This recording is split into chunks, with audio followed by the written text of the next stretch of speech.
So I will say whatever I feel and whatever I've experienced, Yes, sir, definitely. and my understanding of Indian democracy and its future.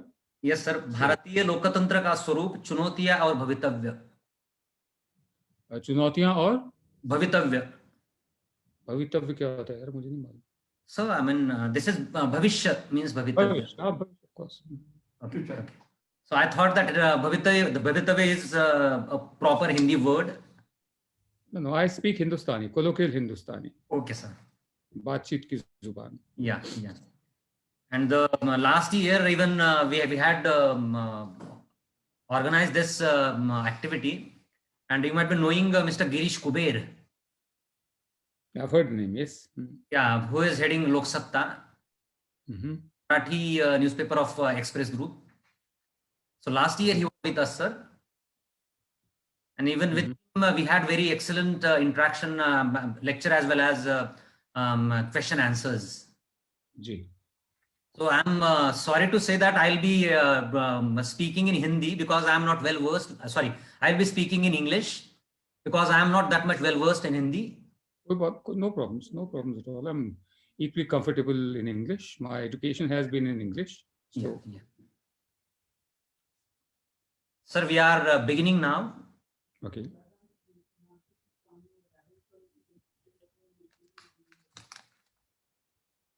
Vivekanand Arts, Sardar Dalip Singh Commerce and Science College, Aurangabad, Maharashtra, is organizing this 3-day lecture series in the memory of late Pandharinath Patil Bhau Dhakefalkar, the founder of this Vivekanand Shikshan Sanstha.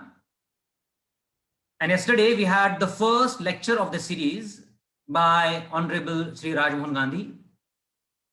And today we are going to have amongst us Honorable Sri Vinod Duaji, and he is going to speak on the nature of Indian democracy, challenges and future. So he is going to address the people in Hindi on the topic Bharatiya Lokatantra ka Swarup, Chunotiya aur Bhavishya. So this is going to be the topic of this lecture. So on behalf of this college, I warm-heartedly welcome Dua sir. I even welcome all the members of the management. I welcome all the audience in this August lecture series. So initially, I request our principal, Honorable Sri Dr. Ramdas Vanare sir, to please say a few words about introduction to the lecture series. Honorable Sri Vanare sir.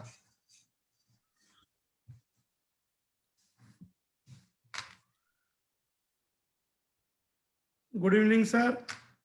Good evening, sir. A very good evening to one and all. At the outset, I pay respect to Swami Vivekanand and late Pandharinath Patil Bhau Dhakefalkar, the founder of Vivekanand Shikshan Sanstha.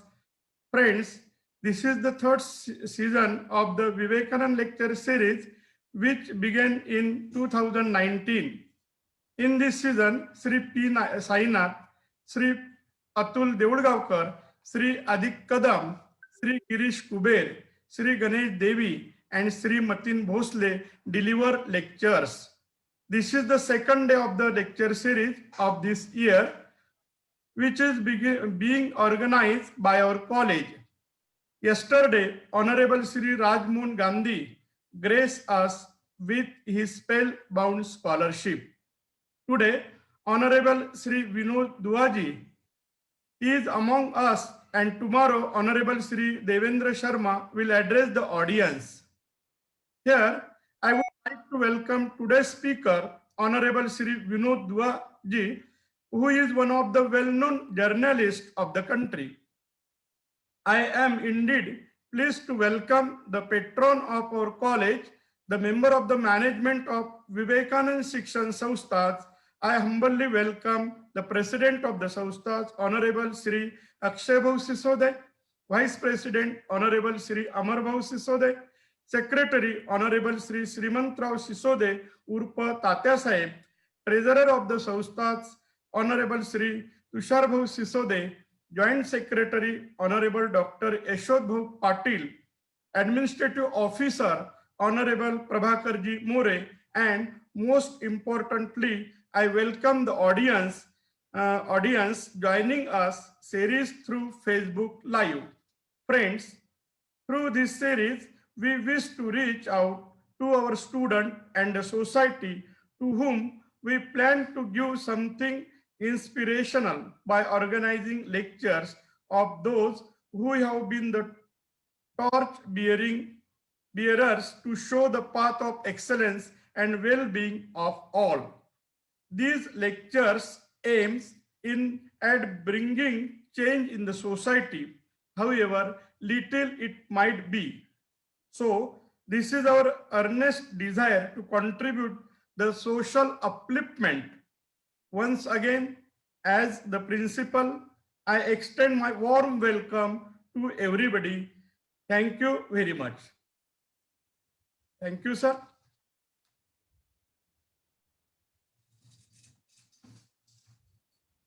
I would like to say a few words about today's speaker, Honorable Vinod Duaji. So he is really a well-known figure in the national media, and he is one of the most prominent and highly regarded journalists of the country. So let me give some details about his beginning. His family migrated from Pakistan after independence of India, and he spent his early days in Delhi. He did his graduation from much reputed Hansraj College in Delhi, and did his masters in English literature from Delhi University. He was very active in doing theater during his early days, and he began his career as a journalist, as an anchor, and as a very important person in his entire career. So let me give some details about his work. Initially, he was associated with Amritsar TV, followed by his election analysis on Doordarshan channel and on many other TV channels. Later, he worked with TV Today. Even he was associated with Zee TV, and he also contributed to magazine Parak and even to DD3 Media. Later, he was associated with the Sony Entertainment Channel, followed by Sahara TV, NDTV India, and his much reputed and sizzling TV show entitled Zaika India Ka. Everybody tasted Indian Zaika through Honorable Sir.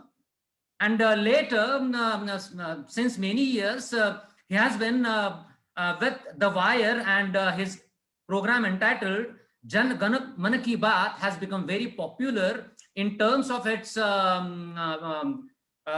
association with the people's issues and the overall nature of country. So he has been awarded various awards.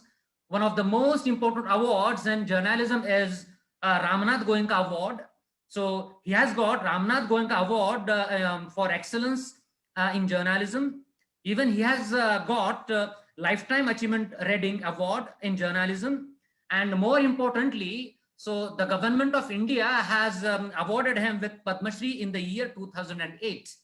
So, and he has been even honored with honorary DLET degree by ITM University Gwalior.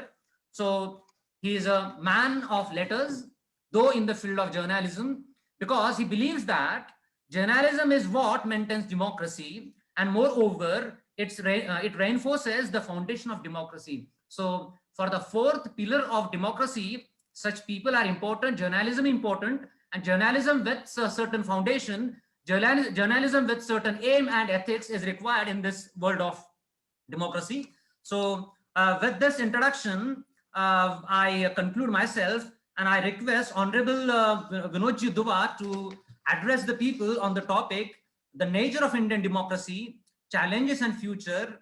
So he'll be speaking in Hindi, and the Hindi translation of the topic would be Bharatiya Lokatantra ka Swaroop, Chunotiyan aur Bhavishya. Thank you, sir. I request you to please address the gathering.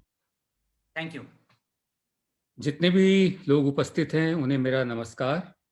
और मैं बहुत खुश हूँ और मेरे लिए गर्व की बात है कि मुझे आपके संस्थान ने यहाँ पर न्योता दिया है, निमंत्रण दिया है आकर बोलने का। आपके जितने भी दर्शक हैं और मेरे दर्शक हैं इस वक्त, उनसे बात करने का। और विषय जो आपने चुना है, भारतीय लोकतंत्र, ये मेरे दिल के बहुत नज़दीक है।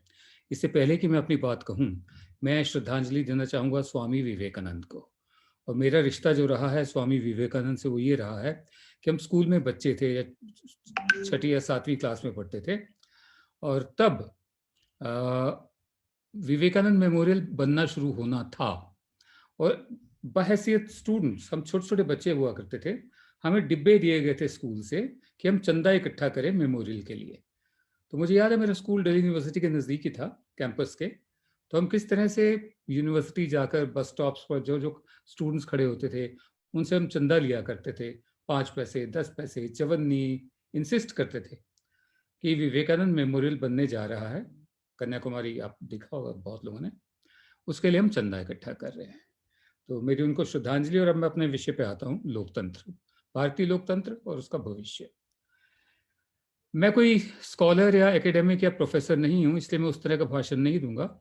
जो मैंने महसूस किया है, देखा है अपने पिछले 47 साल के कार्यकाल में, बहैसियत एक मीडिया पर्सन, मैं आपको वो जिक्र बताऊंगा। एक शेर है, उससे शुरुआत करूंगा। कभी शाख पर, कभी बर्ख पर, कभी गुंजाए गुलोखार पर, मैं चमन में चाहे जहां रहूं, मेरा हक है फसले बहार पर। लोकतंत्र, डेमोक्रेसी का जो सार है, जिस्ट है, वो इस शेर में है। मैं चमन में चाहे जहां रहूं, मेरा हक है फसले बहार पर। अब फसले बहार क्या है? धरती का एक ये भूखंड है जिसे हम भारत कहते हैं, और ये पूरा सब कॉन्टिनेंट है, जिसे संस्कृत में जम्बू द्वीप कहा जाता है, उर्दू में बर सगीर कहा जाता है, अंग्रेजी में इंडियन सब कॉन्टिनेंट कहा जाता है। हम यहाँ पर पैदा हुए, यहीं पर ही पले बड़े हैं। देशों की सीमाएं बदलती रहती हैं, सभ्यताएं अनवरत चलती रहती हैं। हमारी सभ्यता हजारों साल पुरानी है। हमारे नक्शे बने बिगड़े, छोटे छोटे राजे रजवाड़े भी यहाँ पर आए, बड़े बड़े चक्रवर्ती सम्राट भी आए, नवाब भी आए, बादशाह भी आए, शहनशाह भी आए। हाँ, उसके बाद हम गुलाम भी हुए, अंग्रेज भी आए। सीमाएं बनती बिगड़ती रहीं, लेकिन सभ्यता अनवरत चलती रही। सीमा के भीतर जो तंत्र होता है, वो हजारों साल तक हमारे यहाँ राजे रजवाड़ों का रहा, उसके बाद नवाबों का रहा। 710 ईस्वी में इस्लाम आया था सिंध में, और मोहम्मद बिन कासिम उसके जरिए आया था। उससे पहले इस्लाम की आमद हो चुकी थी केरल में। तो राजे रजवाड़ों का सिलसिला तो तब तक था ही, उसके बाद नवाब और ये तमाम बादशाहों का सिलसिला शुरू हुआ, डायनेस्टीज बनी, बड़े बड़े परिवार, उन्होंने राज किया, सीमाएं बदलती रही, लेकिन जो तंत्र था अंदर का, वो राजशाही का था। अब जो राजशाही होती है, उसकी फिलॉसफी सीधी सादी ये होती है कि सबसे पहले भगवान है, उसके बाद भगवान का पैगंबर है, उसके बाद उसका चर्च है। चर्च में जो फादर है या मौलवी है या जो ये एब्राहमिक रिलीजन्स हैं, वो है। पैरेलल, साथ में समानांतर, भगवान का ही नुमाइंदा है राजा, नर ईश। ईश जो जो जो राजा का, जो राजा नुमाइंदा है भगवान का, उसके दरबार है, उसके दरबारी हैं, वो फैसला करते हैं। और राजशाही जो होती है वो डायनेस्टी से चलती है, बेटे बाप के बाद बेटा राजा बनेगा। ये दोनों साथ साथ चलती हैं। स्पिरिचुअल गाइडेंस मिलती है जो चर्च है या मस्जिद है वहां से, और चलाने का काम जो है, तंत्र चलाने का काम, वो पूरी व्यवस्था का है। डेमोक्रेसी अपने आप में एक नया सिस्टम बना, ये एक एवोल्यूशन था। जैसे हेबियस कॉर्पस है, ये भी एक बहुत बड़ी क्रांति थी, हेबियस कॉर्पस भी। तो डेमोक्रेसी का होना ही अपने आप में बहुत बड़ी क्रांति थी कि राजे रजवाड़े या किंग्स या नवाब बादशाह वगैरह, किस्मत अच्छी हो जनता की तो दयालु, उदार, जनता का भला करने वाले होते हैं। अगर ना अच्छी हो तो जालिम भी होते हैं, क्रूर भी होते हैं, विलासिता में उलझे रहते हैं। जबकि हक जो है फसले बहार पर, सारे रिसोर्सेज पर सबका बराबर है। तो डेमोक्रेसी एक ऐसा सिस्टम इवॉल्व हुआ कि बिना किसी खून खराबे के राजाओं को हटाकर, अगर राजा ठीक नहीं है, उसको हटाकर जनता का राज, for the people, of the people, by the people. और वोट, जो ताकत है डेमोक्रेसी की, वो है वोट। अब डेमोक्रेसी में एक नागरिक और सरकार का आपसी रिश्ता क्या है? ये एक सोशल कॉन्ट्रैक्ट है। बिल्कुल वैसे ही है, बिल्कुल वैसे ही है कि जैसे ये मेरा फोन है, और मेरा फोन जो है, मैंने एक सर्विस प्रोवाइडर चुन रखा है। उसने तरह तरह के पैकेजेस मुझे ऑफर किए हैं, मुझे ये पैकेज पसंद आया, मैंने ये फला सर्विस प्रोवाइडर चुन लिया। ठीक है, मैंने उसको उसकी कीमत अदा की अपने टैक्स के जरिए, और अपना भरोसा दिया कि मुझे अच्छी सर्विस देगा। सरकार का और नागरिक का एक डेमोक्रेसी में यही रिश्ता है। सरकारें और कुछ भी नहीं है डेमोक्रेसी में, सर्विस प्रोवाइडर है। नागरिक का जो दर्जा है वो बराबर का है, ये मानकर चलना होगा हमें। नागरिक का दर्जा बराबर का है। नागरिक ने जैसे सर्विस प्रोवाइडर का पैकेज देखा, नागरिक ने मैनिफेस्टो देखा पार्टियों का, कौन कौन क्या क्या प्रॉमिस कर रहा है, एक खास पार्टी का मैनिफेस्टो चुन लिया और कहा कि मैं तुम्हें पैसे दे रहा हूं अपने टैक्स के जरिए, तुम्हें मैं अपना भरोसा दे रहा हूं अपने वोट के जरिए, तुम मेरे नुमाइंदे हो, मेरे मालिक, हाकिम या राजा नहीं हो, तुम मेरे रिप्रेजेंटेटिव हो, नुमाइंदे हो। मैं तुम्हें पैसे दे रहा हूं, भरोसा दे रहा हूं कि मेरी जिंदगी बेहतर बनाओ तुम। और मैं बिल्कुल बराबरी के स्तर पे बात कर रहा हूं। जैसे मैं बात करूंगा एक क्लाइंट, मैं क्लाइंट हूं और सर्विस प्रोवाइडर। अगर मेरे पास मानिए एयरटेल है,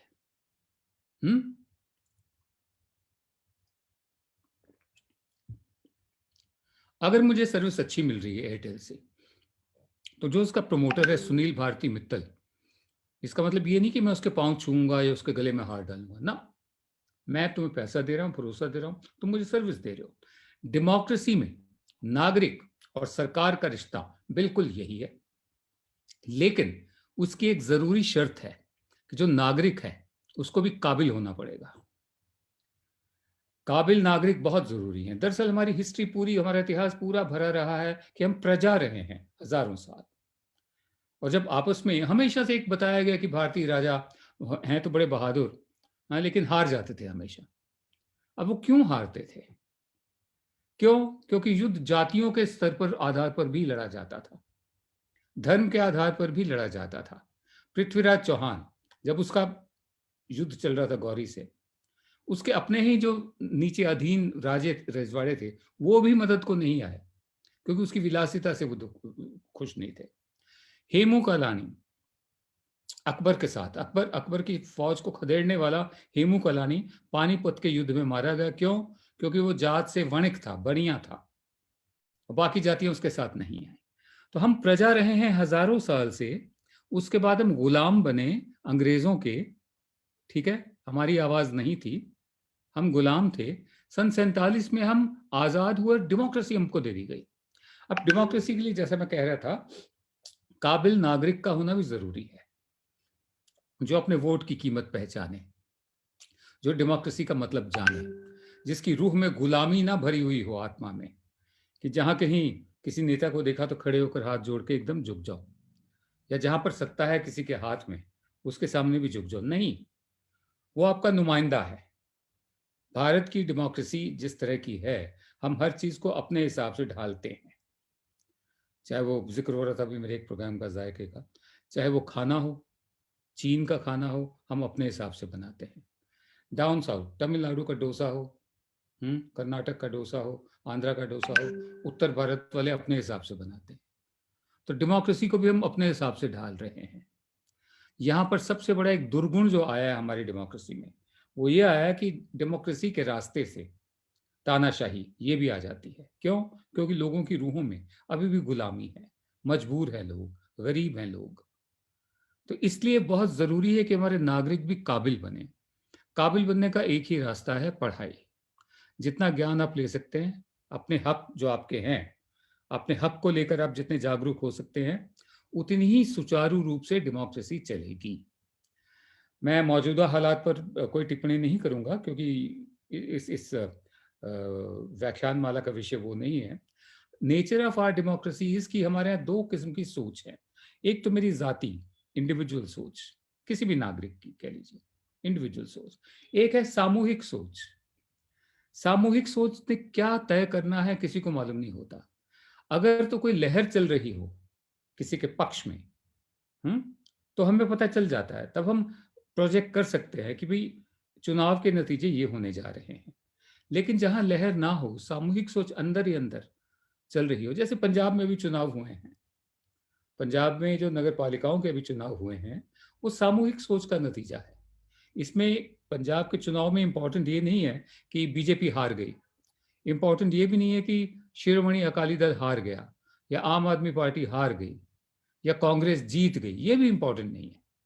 इंपॉर्टेंट, अहम, महत्वपूर्ण बात यह है कि वोट की ताकत का अंदाजा हो गया लोगों को एक बार फिर।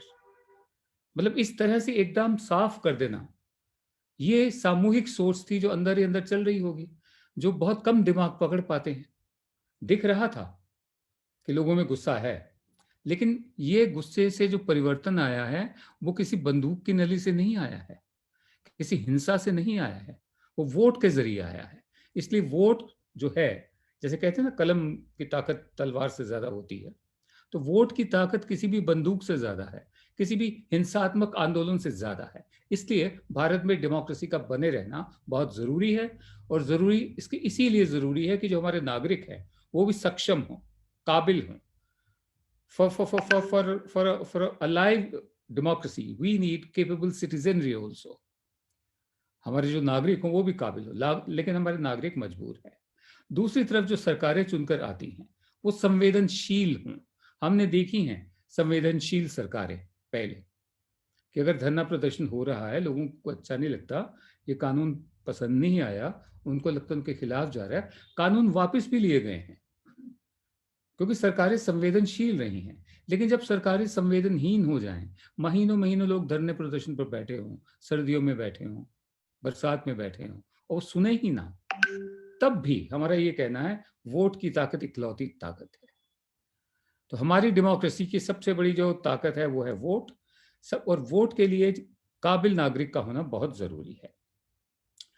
और मैं आगे और बढ़ता हूं।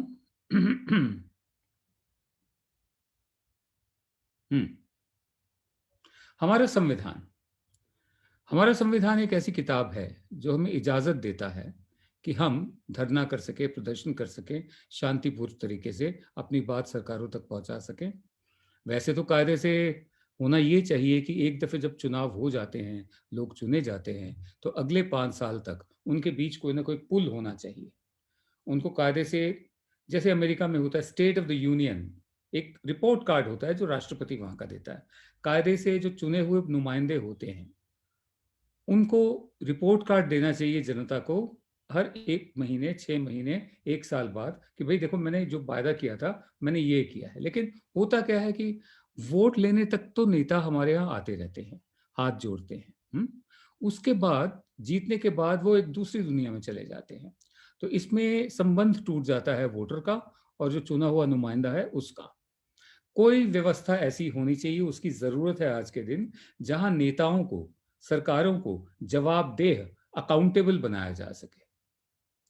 और इसके लिए फिर मैं कहूंगा वही जरूरत है कि केपेबल सिटीजनरी हो, नागरिक जो हो वो काबिल हो, अपने हकों को जाने।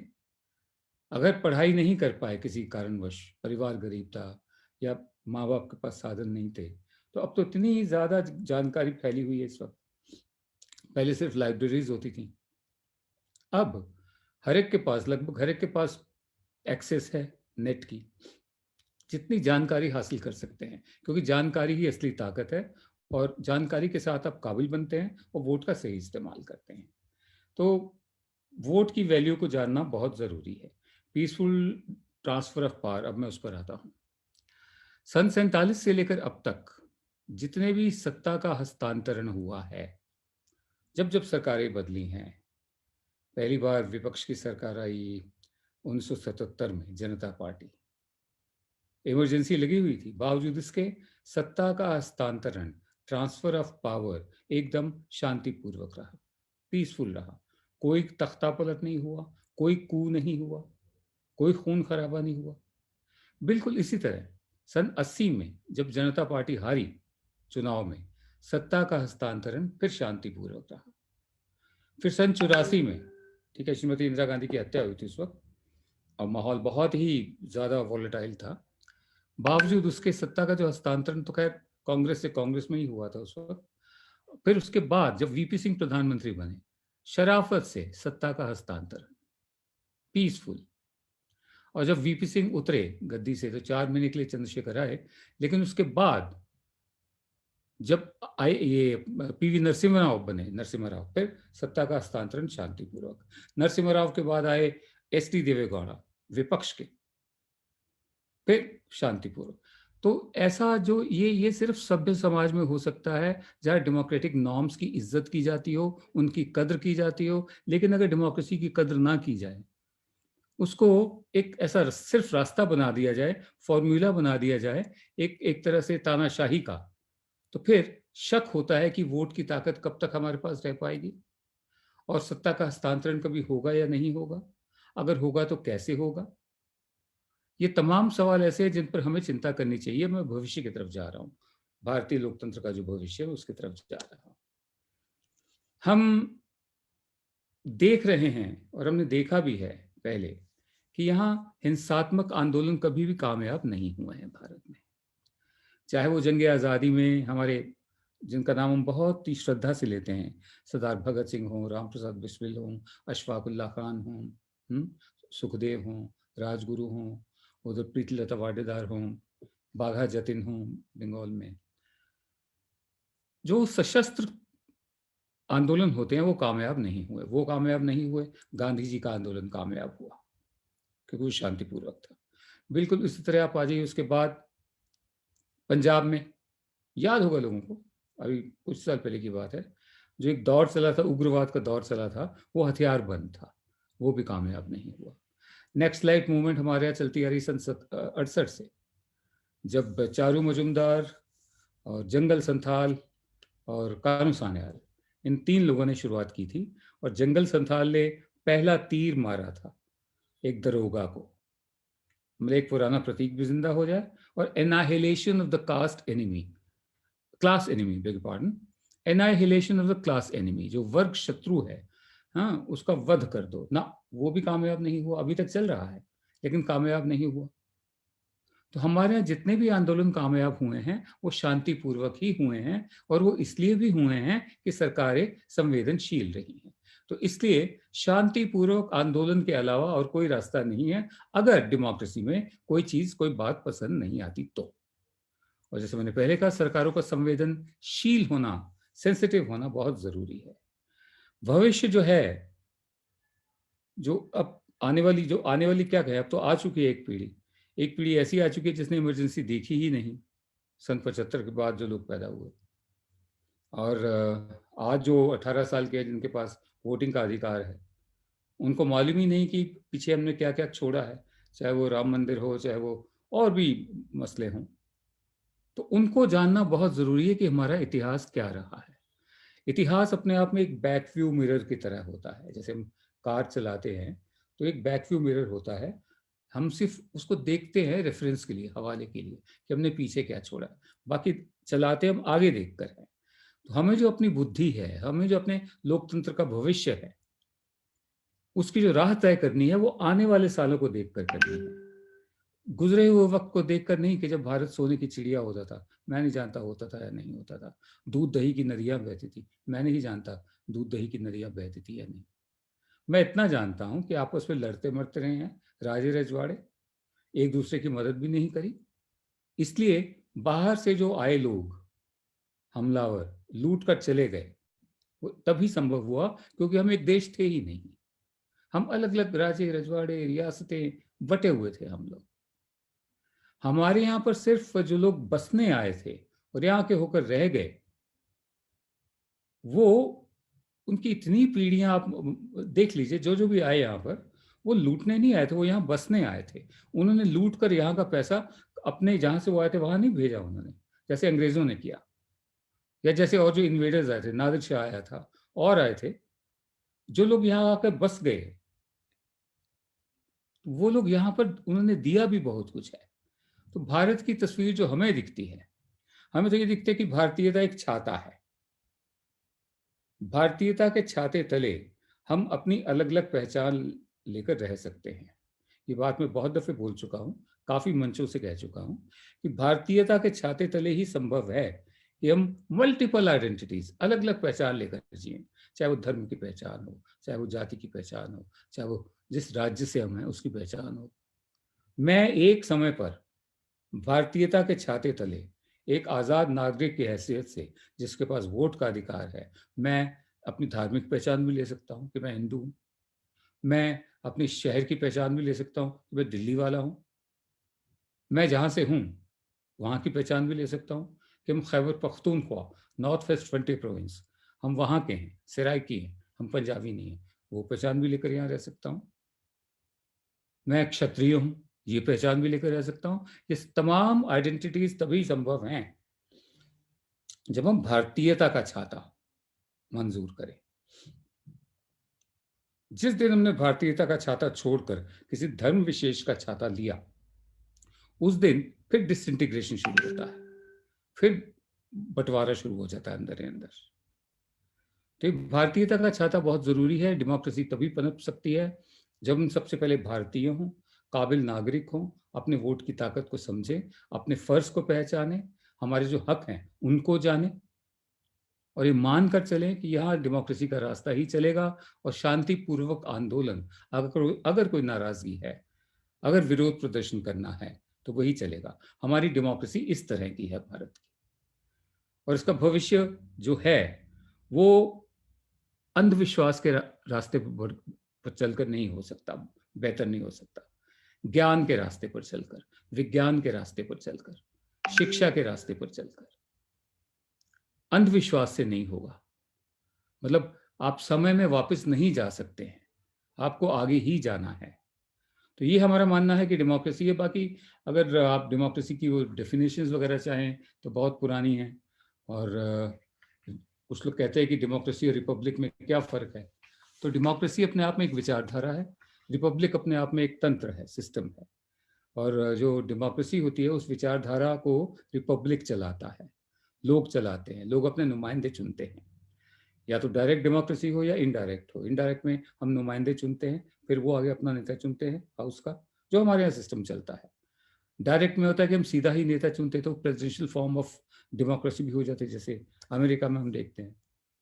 तो हमारे यहाँ तो अभी ऐसा नहीं है, इसलिए नागरिकों का काबिल होना बहुत ज़रूरी है, और हमारा जो भविष्य है आगे वो इसी पर ही टिका हुआ है।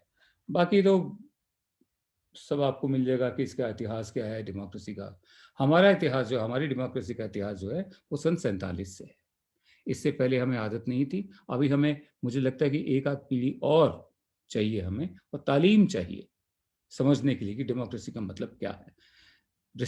एक पुरानी कहावत है, लिबर्टी मीन्स रिस्पॉन्सिबिलिटी। ये एक ही सिक्के के दो पहलू होते हैं। एक तो आज़ादी, वोट की आज़ादी, कहीं भी बसने की आज़ादी, और दूसरे जिम्मेदारी। जिम्मेदारियां भी बहुत होती हैं। लिबर्टी मीन्स रिस्पॉन्सिबिलिटी, और जो लोग इसका दुरुपयोग करते हैं, पॉलिटिकल पार्टीज हों, वर्कर्स हों, जो इसका दुरुपयोग करते हैं, वो असली, मतलब वो, मैं क्या कहूँ, मैं वो शब्द इस्तेमाल नहीं करना चाहता, आजकल हर एक के लिए हो जाता है शब्द इस्तेमाल। वो असली नुकसान करने वाले वो लोग हैं, देश का भी और डेमोक्रेसी का भी। तो ऐसे लोगों को भी चेक में रखना बहुत ज़रूरी है, इन पर भी नियंत्रण रखना ज़रूरी है कि डेमोक्रेसी जो है तभी जिंदा रहेगी, जीवंत रहेगी, वाइब्रेंट रहेगी, अगर साथ साथ जिम्मेदारियां भी निभाई जाएं जो डेमोक्रेसी हमें देती है। मेरे ख्याल मेरे पास और कहने को कुछ नहीं है। 40 मिनट मुझे बोलना था और 34 मिनट हो गए हैं मेरे ख्याल। अगर आप इजाज़त दें तो मैं सवालों के लिए आपसे दरख्वास्त कर सकता हूँ। सूर्यवंशी साहब। हाँ sir, yes sir, we are ready with the questions that we have received from our audience, and some of our staff members have been, they are also willing to ask the questions. So the very first question is, I would be telling it in Hindi. सिर्फ चुनाव ही लोकतंत्र है क्या? क्योंकि आजकल हम देखते हैं कि एक के बाद दूसरा, दूसरे के बाद तीसरा, तीसरे के बाद चौथा, if you visit rural area, तो ये जो श्रृंखला है चुनावों की, वो कभी खत्म नहीं होती सर। तो क्या चुनाव ही डेमोक्रेसी है क्या? बिल्कुल नहीं, बिल्कुल नहीं। डेमोक्रेसी या लोकतंत्र ये 24 घंटे की प्रक्रिया है।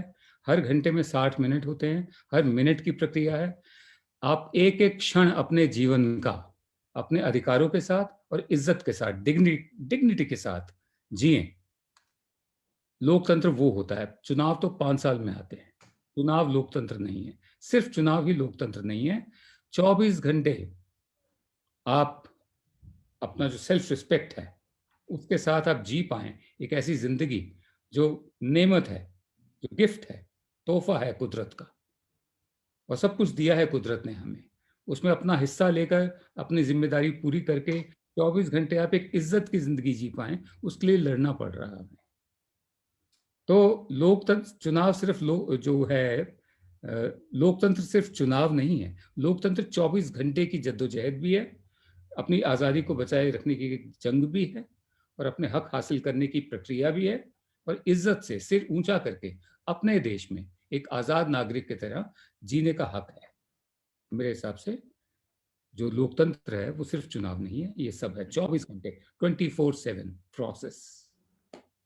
सर, आपको ऐसा लगता है कि भारत में जो चुनाव होते हैं वो really are they enhancing democracy to be very very realistic? हमने देखा है ऐसी ऐसी सरकारें हटाई गई हैं जिनके बारे में सोचा भी नहीं जा सकता था कि ये कभी जाएंगे ये लोग, या इनसे कैसे छुटकारा पाया जाए। ऐसी सरकारें भी गई हैं, राज्यों में हों या केंद्र में हों या नगर पालिका के स्तर पर अगर आप देखें तो ऐसा तो हुआ है। मैं इसमें सिर्फ इतना कहना चाहता हूं, democracy is an imperfect institution. This is not a perfect institution. Democracy is an imperfect institution. So is free press, free media. That is also imperfect. But I would rather have an imperfect democracy than a perfect dictatorship. Like, I would rather have an imperfect free media than a perfect gagged controlled media. तो enhancement की जहां तक बात है, ये तो सफर है। जैसे जैसे चलते जाएंगे फाइन ट्यूनिंग होती रहेगी। ऐसे दौर भी आएंगे जब डेमोक्रेसी के जरिए तानाशाह आते हैं उस रास्ते से। ऐसे दौर भी आते हैं जब नेता संवेदनशील हैं और रिस्पॉन्सिबिलिटी जो होती है, जिम्मेदारी जो होती है वो कलेक्टिव होती है, वो कोई एक तरफा नहीं होता, फैसला नहीं थोपा जाता। और ऐसे नेता भी हैं जो अपना फैसला मनमानी से करते हैं। तो ये तो ऑनगोइंग प्रोसेस है 24/7 का। एनहेंस हो रही है डेमोक्रेसी, जड़ें मजबूत हो गई। एक किताब है, मुझे अचानक याद आ गया, India Pakistan divided by democracy. Divided by democracy, ये किताब लिखी है हमारे दोस्त हैं एक एतजाज आहसन, ये बेनज़ीर भुट्टो की सरकार में एजुकेशन मिनिस्टर थे। एक हिस्सा उन्होंने लिखा है, एक हिस्सा लिखा है लॉर्ड मेघनाथ देसाई ने। तो उसकी थीसिस सिर्फ इतनी है कि सन 47 में मुल्कों की जो होती सरहद होती, बाउंड्रीज, वो बदली। एक नया मुल्क आया पाकिस्तान नाम का। हिंदुस्तान तो खैर पहले से ही था, पाकिस्तान नाम का नया मुल्क बना और हिंदुस्तान को आज़ादी मिली, वो भी एक मुल्क की शक्ल में इंडिपेंडेंट उभरा। क्या वजह है कि हिंदुस्तान में तो जो डेमोक्रेसी है उसकी जड़ें मजबूत होती गई, उसने जड़ें पकड़ ली, लेकिन पाकिस्तान में अभी तक मार्शल लॉ और डेमोक्रेसी, मार्शल लॉ और डेमोक्रेसी यो बोलते हैं जिसे, अभी तक वो चल रहा है। पाकिस्तान में डेमोक्रेसी की जड़ें क्यों नहीं हुई? बड़ी इंटरेस्टिंग बात है। तो मेरा ये मानना है, जब मैंने सभ्यता की बात करी हजारों साल पुरानी, हमारे पूरे मिजाज में ही डेमोक्रेसी है। जनता ने हमारी कभी राजाओं वगैरह से उनकी बहुत दूरी रही है। सिर्फ जब कोई सूखा या अकाल पड़ता था, राजे रजवाड़े नवाब वगैरह कुछ इमारतें बनवा देते थे और लोगों को खाना वाना मिल जाता था। तो हमेशा जो राजे रजवाड़े हैं उनका तो यही सिस्टम रहा है। जैसे आप लखनऊ ले लीजिए, इमाम बाड़ा है, आसिफुद्दौला थे नवाब, तो उनके बारे में मशहूर है कि उन्हें इमारत बनाने का बहुत शौक था। तो उनका शेर भी था एक, जहां में जहां तक जगह पाइए इमारत बनाते चले जाइए। तो जब अवध में सूखा पड़ा, उन्होंने बड़ा इमाम बाड़ा बनवाना शुरू कर दिया, फूड फॉर वर्क प्रोग्राम, बदले में खाना देते थे वो लोगों को। तो राजाओं का रिश्ता जनता से ज्यादा नहीं रहा सिवाय लगान लेने के, और मतलब जनता का भी पार्टिसिपेशन तंत्र में, राजशाही में, राज चलाने में नहीं रहा, उदासीन रही है। इससे एक ऐसा टेम्परामेंट, कलेक्टिव टेम्परामेंट डेवलप हुआ हमारा कि हम अपने अपनी दुनिया में जीते हैं, बिना एक दूसरे को तंग किए सदियों से जीते आ रहे हैं। युद्ध सिर्फ राजाओं में ही हुए हैं, बादशाहों में ही हुए हैं, जनता नहीं, मतलब जनता में नहीं होते। तो हमारा टेम्परामेंट ही शुरू से डेमोक्रेटिक है कि इतनी जगह है सबके लिए कि हम सब रह सकें। तो मेरा तो ये कहना है। Yes sir, very well said sir. अगला प्रश्न है सर, वैसे दो प्रश्न हैं, एक दूसरे के साथ आएंगे वो। व्यक्ति पूजा का भारतीय स्वतंत्रता से क्या रिश्ता है, और क्या भारतीय लोकतंत्र फिर से व्यक्ति पूजा की ओर बढ़ रहा है? इसका जवाब कुछ हद तक मैं पहले दे चुका हूं कि सदियों से हमारी रूहों में गुलामी भरी हुई है, क्योंकि हम प्रजा रहे हैं। एक स्टीरियोटाइप होता है, एक आर्केटाइप होता है, मतलब सदियों की जो गुलामी है ना, वो अभी भी नजर आ जाती है, क्योंकि हम प्रजा रहे हैं। अचानक से हम नागरिक बन गए सन 47 में। तो व्यक्ति पूजा अभी भी है। मैंने पहले ही कहा कि हालांकि ये सोशल कॉन्ट्रैक्ट होता है नागरिक और सरकार के बीच, और कॉन्ट्रैक्ट जो होता है वो दो बराबर वाली पार्टीज में होता है। तो जब तक नागरिक समझेंगे नहीं कि वो सरकार के बराबर हैं, वो सरकार को चुनते हैं, सरकार उनकी राजा नहीं है, हाकिम नहीं है, नुमाइंदा है, उनकी सेवा करने के लिए बनी है, उनकी सेवा चली छोड़िए, उनकी जिंदगी बेहतर बनाने के लिए बनी है, वो मैनेजमेंट जैसे होती है। इट्स अ गवर्निंग बॉडी, सरकार गवर्निंग बॉडी है जिसको हिसाब देना पड़ेगा। मैं आपको छोटा सा उदाहरण देता हूँ, व्यक्ति पूजा पे मैं आऊंगा अभी। हम एक मार्केटिंग मैनेजर भी रखते हैं, तो उससे पूछते हैं कि तनख्वाह तुम्हारी कितनी है, कितनी लोगे, और फिर हम उसके लिए टारगेट मुकर्रर करते हैं कि तुम्हारा टारगेट इतना है। फिर हम उसकी कॉस्ट टू द कंपनी तय करते हैं कि जितनी जगह में ये बैठ रहा है शख्स, मार्केट में इसकी कितनी वैल्यू है किराए की, कितनी बिजली कंज्यूम करेगा, कितना पानी कंज्यूम करेगा, इंफ्रास्ट्रक्चर कितना, प्रो रेटा बेसिस पे इस पर कंपनी कितना खर्च कर रही है। ठीक है, तो ये कुल मिलाकर जब ये हम सब तय कर लेते हैं, कॉस्ट टू द कंपनी मुकर्रर करते हैं, फिर टारगेट देते हैं उसको। बिल्कुल यही हाल सरकारों का होना चाहिए कायदे से, ताकि व्यक्ति पूजा ना हो कि भाई कॉस्ट टू द कंट्री कितनी पड़ रही है आप लोगों को, और आपके जो आपने वायदे किए हैं, पैकेज बताया, मैनिफेस्टो, आप उसको पूरा कर रहे हैं नहीं कर रहे, रिपोर्ट कार्ड दीजिए हमें। व्यक्ति पूजा तभी आती है जब रूहों की गुलामी ना जाए, अंदर बनी रहे, हम खुद को अभी भी बावजूद नागरिक होने के प्रजा महसूस करें, चुने हुए नुमाइंदे को माई बाप, हाकिम, राजा माने। व्यक्ति पूजा तभी होती है, और व्यक्ति पूजा अभी भी है, और इस वक्त तो काफी ज्यादा है। Thank you sir.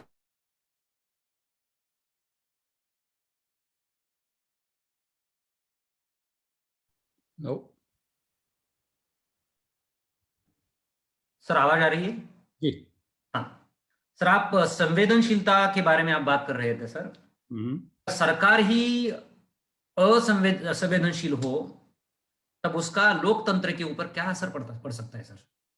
लोकतंत्र के ऊपर यही असर पड़ सकता है कि लोग मजबूर होकर सड़कों पर उतरेंगे, प्रदर्शन करेंगे। लेकिन अगर सरकारें संवेदनहीन ही रहें, फिर गुस्सा और बढ़ता है लोगों का।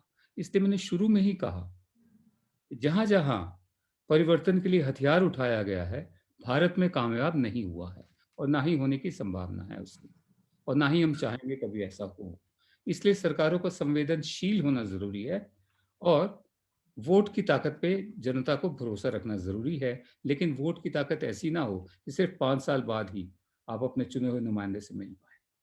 बीच में और इंटरैक्शन, विमर्श चलता रहना चाहिए, और रिपोर्ट कार्ड लेते रहना चाहिए नागरिकों का। Thank you sir. Nelson Mandela ने कहा था सर कि आजकल हिंसा के दिन है, अहिंसा खत्म हो गई। तो आपको ये जो स्टेटमेंट है नेल्सन मंडेला जी का, so do you agree with the statement of mister Mandela? What's the statement, please repeat. हिंसा के दिन आ गए हैं, आज अहिंसा के दिन खत्म हो गए। हिंसा के दिन आ गए हैं, अहिंसा के दिन खत्म हो गए हैं। हाँ। मैं नहीं जानता किस संदर्भ में उन्होंने कहा होगा ऐसा, और दूसरे किस टाइम फ्रेम के लिए बात की होगी उन्होंने, क्या उनका ये कहना है कि हिंसा अब शाश्वत है? क्या It's उनका not like that, sir. है ना? तो वो- टाइम बाउंड होगा, कोई संदर्भ होगा, उस संदर्भ में उन्होंने कहा होगा। बाकी मैं इसे शाश्वत या यूबिक्विटस जिसे बोलते हैं कि चल ये दौर अब लंबा चलेगा, हिंसा का दौर, मैं ऐसा नहीं मानता। Okay sir. सर, मीडिया के बारे में एक प्रश्न आया था। जी, तो उन्होंने पूछा है कि आज का मीडिया क्या लोकतंत्र के लिए एक चुनौती बन गया है? The kind of media that we face nowadays. देखिए, मीडिया सिर्फ टेलीविजन नहीं है, न्यूज़ चैनल, अखबार नहीं है। मीडिया सिर्फ सोशल मीडिया भी नहीं है।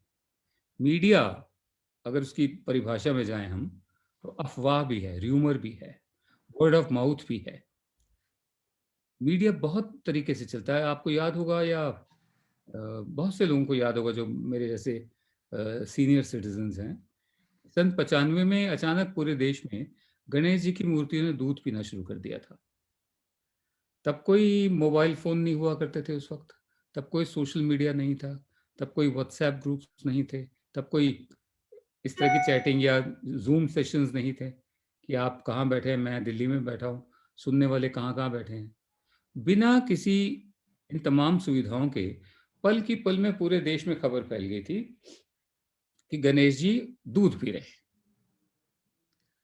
अब सिर्फ टेलीफोन ही होता था उन दिनों, वो भी मीडिया था, वो भी खबर फैल गई, दूध पी रहे हैं। बाबरी मस्जिद का ढांचा जब गिरा, अब सरकारी मीडिया, आपने जिक्र किया है मीडिया का, तो सरकारी मीडिया दूरदर्शन ने तो शाम को बताया था, लेकिन हम लोग लंच के वक्त जब बाहर निकले थे तो उसी वक्त स्पष्ट हो चुका था। पान वाले की दुकान पर भीड़ लगी हुई है, रेडियो चल रहा है, रेडियो में खबर नहीं आ रही, बीबीसी लगा रखा है, खबर तब तक आ चुकी थी कि ये ढांचा गिरा दिया गया है। बिल्कुल उसी तरह श्रीमती इंदिरा गांधी की हत्या हुई। उनकी जो मृत्यु थी, जब वो उनको हॉस्पिटल लाया गया, हो चुकी थी, जैसे कि बात के तथ्य सामने आए हैं, लेकिन शाम तक अनाउंस नहीं हुआ, लेकिन बात फैल चुकी थी। सो वर्ड ऑफ माउथ जो होता है, सबसे पावरफुल मीडिया तो वो है। अब हम बात करें पारंपरिक रूप से जिसे मीडिया कहा जाता है, न्यूज़ चैनल्स, अखबार, पत्रिकाएं, सोशल मीडिया, आज के दिन मैं ये कहूँगा कि जो मेन स्ट्रीम मीडिया है वो तो लोकतंत्र के साथ नहीं है, वो सरकारी और दरबारी हो चुका है, हम सब देख रहे हैं। और मीडिया की जगह चीखना, चिल्लाना और दूसरों को बोलने मत देना, टोकना, जो एक शिष्ट सभ्य समाज की निशानी होती है कि विमर्श जो हो वो शालीनता से हो, वो बिल्कुल हट चुका है टेलीविजन न्यूज़ चैनल से, एक आध चैनल को छोड़कर। रही बात अखबारों की और सोशल मीडिया की, सोशल मीडिया में आज़ादी कायम है, कब तक कायम रहती है हम नहीं जानते, क्योंकि सुप्रीम कोर्ट को ये रिक्वेस्ट करी है सरकार ने कि सोशल मीडिया के लिए गाइडलाइंस जारी करें। तीसरी बात जो सबसे बड़ी बात हुई है पिछले 6-7 साल में, कि पहले एडिटर लोग, संपादक लोग चलाया करते थे अखबार को या न्यूज़ चैनल को। पिछले 7 साल से जो मालिक हैं उन्होंने सीधा कंट्रोल ले लिया है और संपादक उनके साथ मिले हुए हैं, जो सीनियर लेवल के और है एडिटोरियल स्टाफ वो भी उनके साथ है, जो मिडिल लेवल और थोड़ा सा उससे कम है वो इतने अच्छे लोग हैं। मेरा ताल्लुक लगभग हर चैनल से रहा है, मैंने कभी नौकरी नहीं की किसी की, मैं इंडिपेंडेंट हूँ, मेरा अपना ही आउटफिट है। तो मैंने देखा है कि जो मीडियम लेवल के जो लोग हैं एडिटोरियल में, खासकर हिंदी मीडिया में और रीजनल जो हैं वहाँ पर भी होता होगा, मैं नहीं जानता हूँ, वो मन मार के काम कर रहे हैं आज के दिन। वो नहीं करना चाहते ये काम, लेकिन क्यों? छोटी छोटी जगह से आए हैं, पढ़े लिखे हैं, बहुत सेंसिटिव हैं, फ्लैट ले लिया है, उसकी ईएमआई देनी है, बच्चों के स्कूल की फीस देनी है, बहुत सारे लोग अपने माँ बाप को भी गांव से ले आए हैं साथ में। वो लोग मन मार के कर रहे हैं, आधी तनख्वाहों पे कर रहे हैं। क्यों? क्योंकि मालिकों ने अब डायरेक्ट कंट्रोल ले लिया है और संपादक उनके साथ मिल गए हैं। ये लोकतंत्र के लिए अच्छी बात नहीं है। लोकतंत्र के साथ ये एक तरह से मतलब धोखा है, मैं ये कहूँगा। सर, अगला एक सवाल था वो अंग्रेजी में था। जी। Do you think that Indian democracy is on the way of autocracy? See, there's an old saying, eternal vigilance is the price of liberty. Democracy is not a given fact of life. You have to protect it. You have to remain alert, vigilant, to keep protecting it throughout. And as I had said earlier, democracy is not only election. It's a 24/7 process. So far as Indian democracy is concerned, coming to your question, are we heading towards autocracy? Well, looks like yes. But as I said earlier, we have to have trust in the power of vote, protect it fiercely, really fiercely, because that's your only way of ensuring a life of your own control, your own choice, a free citizen. Of course, there are times like Mrs. Indira Gandhi's time during emergency, that was declared emergency. Today, what we are witnessing is not declared emergency, but we are seeing signs that it's moving towards autocracy. So this is what I have to say, that we have to remain vigilant and express our dissent each time we feel or we suspect that democracy is being subverted. That's the only comment I have to make. Okay, thank you, sir. एक EVM के बारे में एक प्रश्न आया था sir. तो some people are doubting the mechanism of EVM. तो आपको ये ईवीएम पर प्रश्न चिन्ह जो लगाया जा रहा है आजकल, उसके बारे में आपकी क्या राय है सर? देखिए, मैं सच्ची बात ये है, इसको गर्म कर दीजिए, मेरे पास इस सवाल का कोई पुख्ता, कंप्लीट, मुकम्मल जवाब नहीं है. मेरे दोस्त हैं जो चीफ इलेक्शन कमिश्नर रहे हैं या इलेक्शन कमिश्नर रहे हैं, SY Qureshi, doctor MS Gill, Seshan साहब को मैं दोस्त तो नहीं कह सकता, but I knew him very well.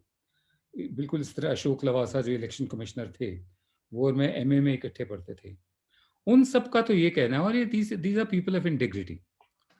हाँ, उन सब का ये कहना है कि EVM में कोई फॉल्ट नहीं है. हमारा ये मानना है कि अगर शक की सुई है तो क्यों नहीं जांच करवा लेते, पाने को क्या है, क्यों नहीं EVM देते. जैसे बहुत से लोग दावा कर चुके हैं कि हम बताते EVM कैसे हैक होती है. सौरभ भारद्वाज है आम आदमी पार्टी के, दिल्ली की सरकार में, उन्होंने दिल्ली असेंबली में सभा में EVM मशीन का एक मॉडल बनवा के फिर दिखाया, लेकिन वो मॉडल था. तो अगर शक व शुबा है तो कम क्लीन. बाकी मेरे पास इसका कोई मुकम्मल जवाब नहीं है, कोई आधार नहीं है ये कहने का कि EVM फूल प्रूफ है या EVM में दोष है. मैं हकीकत आपको ये थैंक यू सर. तो EVM में जो नोटा होता है सर, नन ऑफ द अबव, तो नोटा लोकतंत्र में क्या सही में मायने रखता है क्या, ऐसा एक सवाल आया था. परिपक्व लोकतंत्र में मायने रख सकता है कि जहाँ पर जो चुने गए हैं वो इतने संवेदनशील हैं, उनको इतनी लोक लाज है. लोक लाज से मतलब आप समझते होंगे, हाँ, कि लोगों की मतलब लाज है, शर्म है उनको, कि अगर नोटा किसी ने लिखा भी दिया भी है, नन ऑफ द अबव, तो इसका मतलब एक तबका नाराज है, समाज का एक वर्ग नाराज है, नेताओं से नाराज है, और इसको संवेदनशीलता से लेना चाहिए, गंभीरता से लेना चाहिए.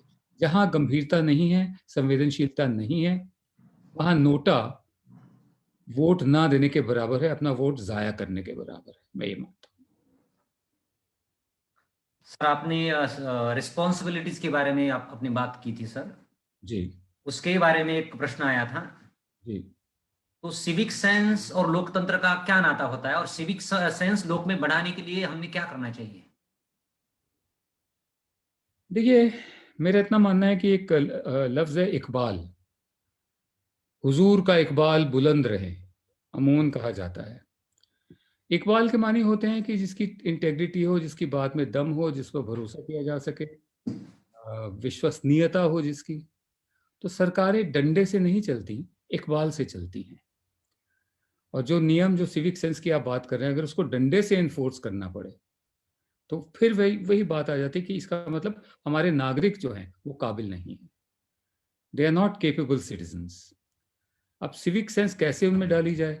अब आप देखिए, इतने साल हो गए आज़ादी को, फिर भी जरूरत पड़ रही है स्वच्छ भारत अभियान चलाने की. क्यों?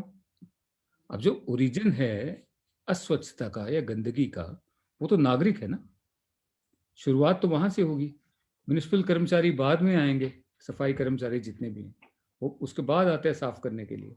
उसके बाद फोटो खिंचाने के लिए कोई एक्टर एक्ट्रेसेस वगैरह जो आ जाते हैं, तो वो तो खैर उनका कोई मायने ही नहीं है. असली बात जो जड़ है वो तो नागरिक से है ना.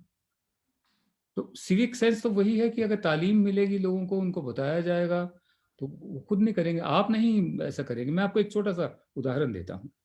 हमारे यहाँ दिल्ली में पहले बसें चला करती थी, ब्लू लाइन बसें, उससे पहले रेड लाइन बसें, ठीक है, और बहुत ही थकी हुई पुरानी बसेस हुआ करती थी वो। तो अमूमन ये देखा जाता था कि बैठे बैठे किसी शख्स ने खिड़की से बाहर थूक दिया। थूकना हमारे यहाँ बहुत, हमारे के राष्ट्रीय गतिविधि है, कला है, कर्तव्य है, थूकना, जगह जगह थूकना, ठीक है ना। तो बसों से लोग थूकते दिखते जाते थे। फिर जब मेट्रो आई दिल्ली में, आज भी आप आइए दिल्ली, देखिए, आपको सवाल नहीं पैदा होता कहीं पर पान की पीक या कोई थूकता दिख जाए। अगर आप लोगों को अच्छी चीज देंगे तो लोग भी उसकी कद्र करेंगे, इज्जत करेंगे। जो शख्स मेट्रो में नहीं थूकता, वो बाहर निकलकर किसी बस में बैठा, अब तो खैर बसें अच्छी होगी दिल्ली की, बस में बैठते फिर थूक देता है, ये बाहर निकलते ही थूक देता है।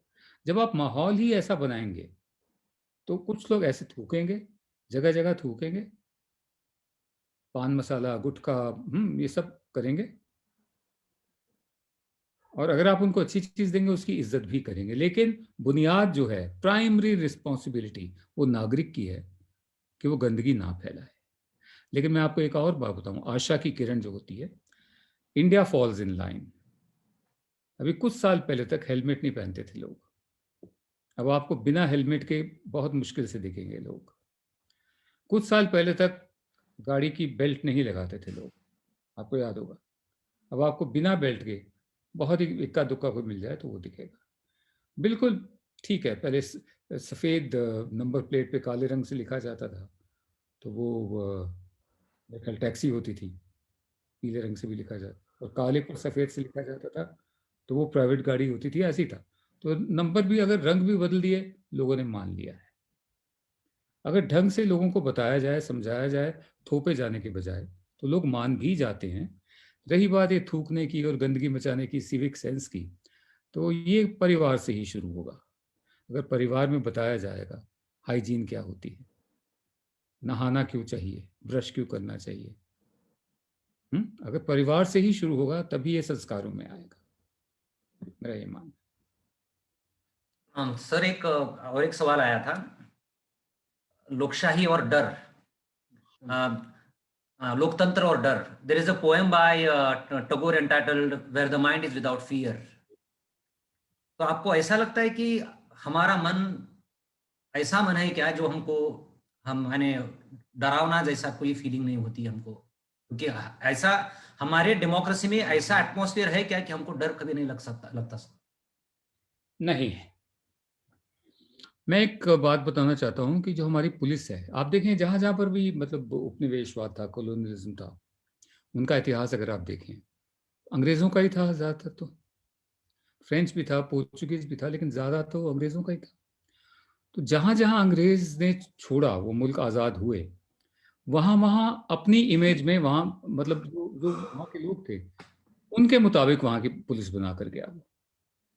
अब लंदन में जो बॉबी होता है कांस्टेबल, उस पर लोगों को इतना ऐसा नहीं कि लंदन की पुलिस एकदम पाक साफ है, लेकिन उसमें उस पर भरोसा इतना है कि अगर बच्चा स्कूल जा रहा है, साइकिल खराब होगी, तो वो बॉबी के पास, कांस्टेबल के पास छोड़कर जा सकता है कि मैं स्कूल से जब वापस आऊँगा इसे रिपेयर करवा के रखना।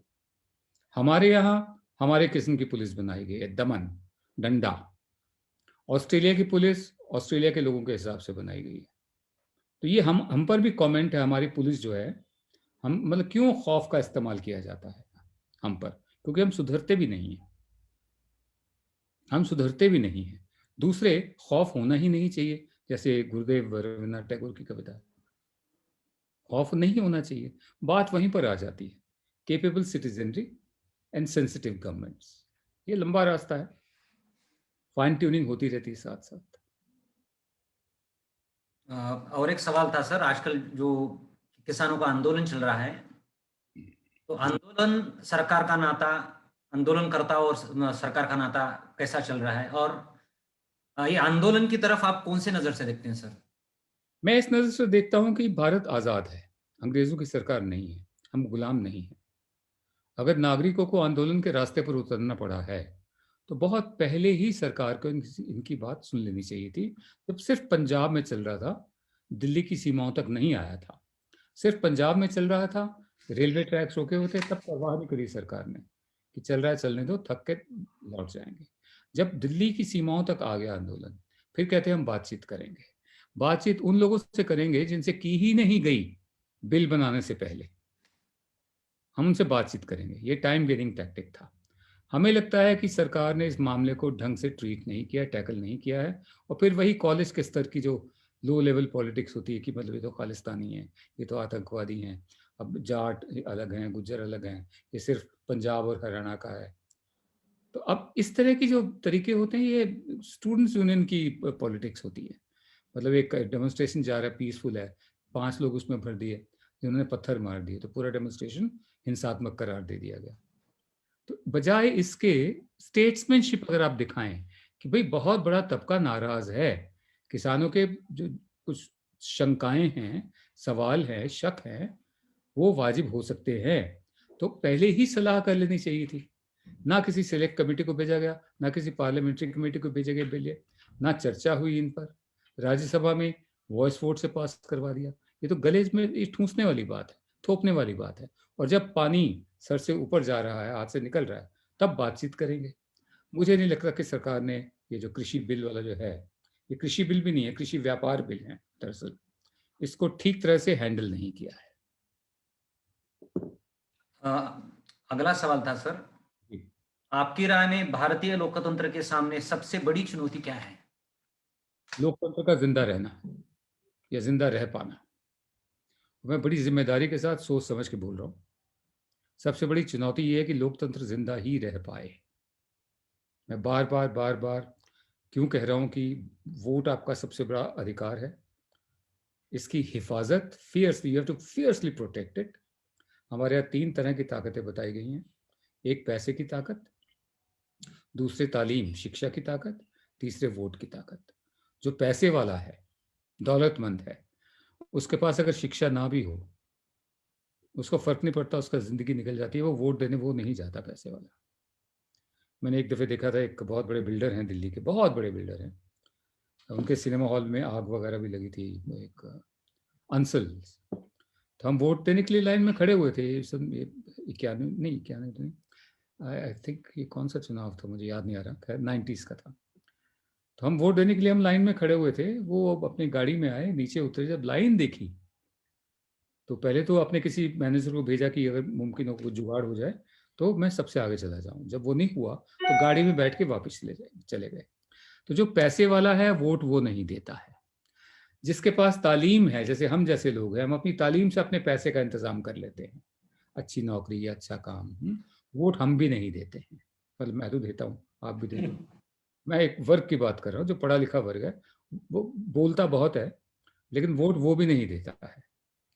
जिसके पास ना पैसा है और ना ही तालीम है, उसकी इकलौती ताकत वोट की ताकत है। आप समझ रहे हैं? तो इसलिए वोट की ताकत अगर उसकी छिनती है, मैं नहीं जानता तब क्या होगा। तो सवाल ये है कि लोकतंत्र के सामने सबसे बड़ा खतरा कौन सा है? सर्वाइवल का खतरा है, जिंदा रह पाने का खतरा है। Thank you sir. एक ऐसा सवाल आया था कि there is a bit comparison between Orwellian sort of world that is reflected in Animal Farm and 1984. Ji, What kind of interpretation would come from your side in terms of Orwell's definition of republic and Orwell's overall thinking about dystopia in 1984? देखिए अमूमन इन्हीं 2 किताबों का मतलब हवाला दिया जाता है, 1984 and animal farm. All animals are equal but some are more equal, इसका भी एक हवाला दिया जाता है। एक अपने वक्त पे उन्होंने ताकीद कर दी थी, ताकीद फोर वार्निंग। तो it's always good and wise to heed forewarning. ठीक है, so far as we are concerned, जैसे मैंने पहले कहा, हमारी डेमोक्रेसी भी हमारी ही तरह की अपनी, वी हैव अडेप्टेड इट।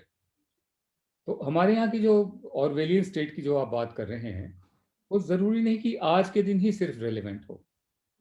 जगह जगह पे आपको मिलेगा कि स्टेट कहीं सेंसिटिव भी है, स्टेट कहीं इनसेंसिटिव भी है। हम 130 करोड़ लोग हैं, कितनी हमारी भाषाएं हैं, कितने कल्चर्स हैं हमारे, हाँ? हमारी जीवन शैली देखिए, खाना देखिए, पहनावा देखिए, तरह तरह के, मतलब यहाँ सभ्यताएं तो तरह तरह की हैं एक तरह से। तभी मैंने भारतीयता के छाते का जिक्र किया था। तो यहाँ पर तो ऑर्वेलियन स्टेट्स भी चलती आई हैं, गायब भी हुई हैं, depending upon the incumbent. Incumbent कौन है, इस वक्त कुर्सी पर कौन बैठा है, सत्ता किसके हाथ में है, ये उस पर निर्भर करता है। आज के दिन अगर हम पूरे भारत के स्तर पर देखें और सिर्फ सोशल मीडिया या मीडिया के आईने से देखें, तो ऐसा लगे कि हाँ ऑर्वेलियन स्टेट आ गई। लेकिन अगर हम बाहर निकलें, घूमें फिरें, जैसे मैं खूब पूरा भारत घूमा हूँ, मैं विदेश भी घूमा हूँ, छोटी छोटी जगह पे जाकर, टूरिस्ट की हैसियत से नहीं, मीडिया वाले की हैसियत से, तो वहाँ पर मुझे मतलब लगता है कि एकदम डेमोक्रेसी है, लोग रह रहे हैं। ये तो एक जॉर्ज बर्नार्ड शॉ का एक प्ले है मैन एंड सुपरमैन, उसमें उसमें उसका एक डायलॉग है, वो ड्राइवर आ रहा है अखबार पढ़ता पढ़ता, तो एक डायलॉग है, here comes the new man as usual discouraging himself with a 2 penny newspaper. Here comes a new man, as usual, discouraging himself with a 2 penny newspaper. और फिर एक और प्ले है, बैक टू मेथुसेला शॉ का, उसमें है, there is a deadly disease called discouragement. अगर तो हम अपने आप को सिर्फ ये लैपटॉप तक महदूद रखेंगे या स्मार्टफोन तक महदूद रखेंगे या सिर्फ टीवी देखकर अपना माइंड मेकअप करेंगे, तो फिर तो हम ऑर्वेलियन स्टेट में ही मान लेंगे कि यहाँ चल रहा है। आप बाहर निकलिए, देखिए, लोगों से मिलिए जुलिए, बड़े भले लोग हैं यहाँ के, ये देश बड़ा खूबसूरत है, एक एक चीज यहाँ की बेहतरीन है। ये तो शहरों में हमें सिविक सेंस नहीं है, शहरियों की ये मतलब दिक्कत है। और जहाँ जहाँ फॉल्टी, दोषपूर्ण सरकारें हैं, वहाँ वहाँ दिक्कत है। वरना इतने बड़े मुल्क में, इतने बड़े देश में, मुझे नहीं लगता कि ऑर्वेलियन स्टेट अभी आई है। Thank you. आखिरी सवाल था sir ji, your projection about 2024 general elections, what may happen and what should happen? ये तो आपने मुझे ओरेकल बना दिया, मतलब भविष्यवाणी करने वाला। हम लोग कोई प्रिडिक्शन नहीं करते, प्रोजेक्शन करते हैं। लेकिन प्रोजेक्शन जो करते हैं हम सिनारियोज पे करते हैं, हम अलग अलग सिनारियोज बिल्ड करते हैं, सिनारियो 1, सिनारियो 2, सिनारियो 3। अगर लहर जैसी स्थिति हो, जैसे मैंने बहुत शुरू में कहा, तब तो हमें पता चल जाता है लहर आ रही है, इतनी सीटें आ सकती हैं। या फिर रिजेंटमेंट हो जो दिखती नहीं है, अंडर करंट जो होते हैं, जिसे हम भूमिगत कंपन भी कह सकते हैं, उसको पहचानना बहुत ही, मैं अभी तक कम से कम मैंने ऐसा कोई दिमाग नहीं देखा कि उसको पहचान सके, रिजेंटमेंट को। तो 2024 में क्या होगा मुझे बिल्कुल नहीं मालूम। मुझे सिर्फ इतना मालूम है 2024 के बारे में कि जैसा मैंने पहले कहा, लोकतंत्र के सामने सबसे बड़ा खतरा उसके बचे रहने का है। मेरे सबसे बड़ा सरोकार इस वक्त है कि 2024 में चुनाव होने चाहिए। It's a great statement, sir. So I think we are running short of time. That's why we have to conclude. So, as you said, sir, responsibility and civic sense are the backbone of democracy. And if people are responsible and they have civic sense, definitely democracy is going to be cemented. It is going to be enhanced. So, and there are so many strands. Sorry, sir. Liberty and responsibility are two sides of the same coin. Yes, sir. Yes, sir. Civic sense forms a part of it, responsibility. Yes, sir. With this, I would like to come to the conclusion. Sir, you accepted our invitation and you delivered this lecture for this three-day lecture series, Vivekanand lecture series, which is being organized by this college. So I'm really grateful to you, sir, for joining us. And I'm really impressed by the way you spoke and the way you interpreted the real meaning of democracy and what is the actual responsibility of the citizens of a country. So this has been very, very impeccable sort of interpretation of democracy. So once again, I would like to extend a lot of thanks to you, sir. on behalf of the management of Vivekananda Shikshan Sanstha, on behalf of the college, on behalf of the principal, I'm really thankful to you, sir, and hope in future too, if these activities, such activities are being organized, so you are going to be associated with us. So with this, I would like to end the session. I thank you all the audience who have joined this platform, and I request everybody to fill up the feedback form which has been uploaded on the Facebook page. So I thank you very much. I thank you one and all. I thank you, sir. Thank you once again to a great extent. Thank you. Thank you very much. Thanks.